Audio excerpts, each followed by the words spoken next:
lately I've been getting a lot of calls, emails, DMs, everything, text messages, everything about, okay, I have a good idea. What do I do first, right? Literally yesterday, a good friend of mine called me, and I just realized that a lot of times I'm pretty much saying the exact same thing to everyone. So I said, let me create a video. You have an idea, now what? So what I tell most people is try the idea first without worrying about how well it's going to do. Pretty much it's more about, are you going to like doing it, right? So depends on what the idea is. Of course, you have a game idea, it's not like you're going to have to work on it 25 hours a day. But if you have an idea that is going to take a lot of time from you, you should see if you like doing it before you try to make a business around it. So that's always the first step, right? Like, you want to run a t-shirt company, understand really what that business is. Because if you think it's one thing and then you get in there and you realize, oh man, this is a whole different thing, then you may not like it. For instance, me, right? I started out because I was a freelance animator, designer, developer. And I said, you know what? I want to do this for myself. I don't see the growth potential as much inside companies because I'm brown, it was a whole thing like that. But I went in and I said, I love doing what I do, so let me do it as my own business. What I quickly learned that it's a different business, right? Once you run a business, you don't really do the thing that you love as much, right? So I wasn't able to be the one doing the design, development, animation anymore. I had to manage other people. So the business I thought I was creating really wasn't what I was creating. I was creating more of a management and sales business for myself. That's what my role would be in the business. And I started to like that. I started to find the creativity in that. So I was able to do it, and I still do it. But I do miss touching the animation, development, and design stuff. And sometimes every now and then I'll find a project where I'll jump in and I'll, dust off the cobwebs. So that's the first thing. Understand, do you like it? Second thing is understanding how much money you have to make, right? So let me make the math easy, right? Let's say you start anything company X, and your product costs $100. You go out and people are willing to buy it. $100. But you realize that you're really only making $5 profit at the end of the day. How many of those things do you have to sell a month before you can cover your costs? And if you can't cover your costs, keep whatever you're currently doing to get money, right? Your job, whatever it is, your side hustles. 2, you can reach the amount, or you can figure out how to be more profitable within that 100. So you don't only make 5. Maybe you make 10, maybe you make 15, maybe you make 20, maybe you make 25 out of that 100. So what you really have to start understanding is, how much do I have to sell? And how am I going to sell that, right? So for instance, my business, I realize I need to sell a certain amount of money every month for me to cover my bills, right? I can bring on more people to help me do that, help me manage it, help me get it, help me do it, everything, right? Or I can say, I'm going to do more of it so I keep more of the percent. And that goes up and down depending on how I feel. Like, I've literally grown the company so large that I didn't even like the company anymore, how it was running and how I had to do it. So I said, you know what? Rather not make that much more.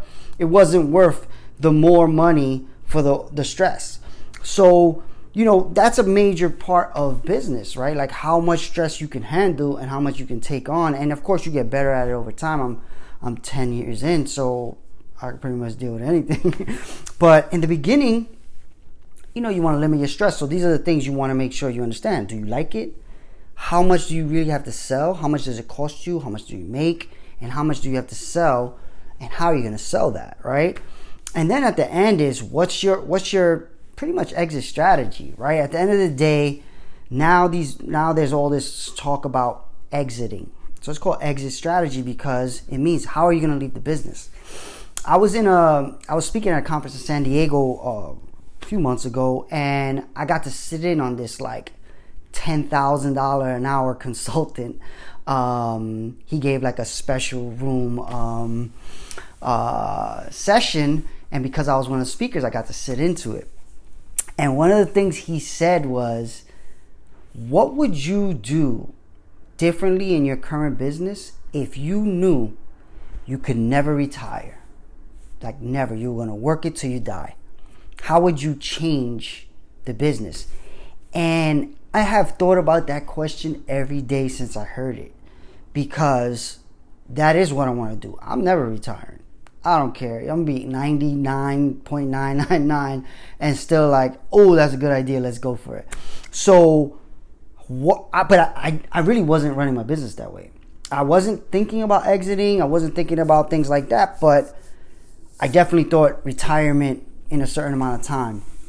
So why I bring that up is because, maybe your first idea may not work, right? But the idea of stepping into entrepreneurship land means that you have to think different than you did before, right? You may have came into this thinking, oh, I just want the freedom. I just want the money. I just want the success. And then when you get in there, you realize how much work it takes to get all that.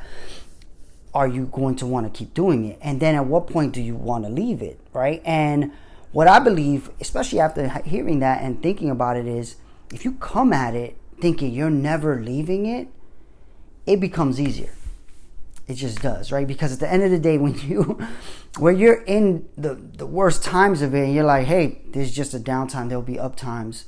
Instead of saying, yeah, I don't like this, I'm out, I'm not going to do business anymore, I'm just going to go get a job.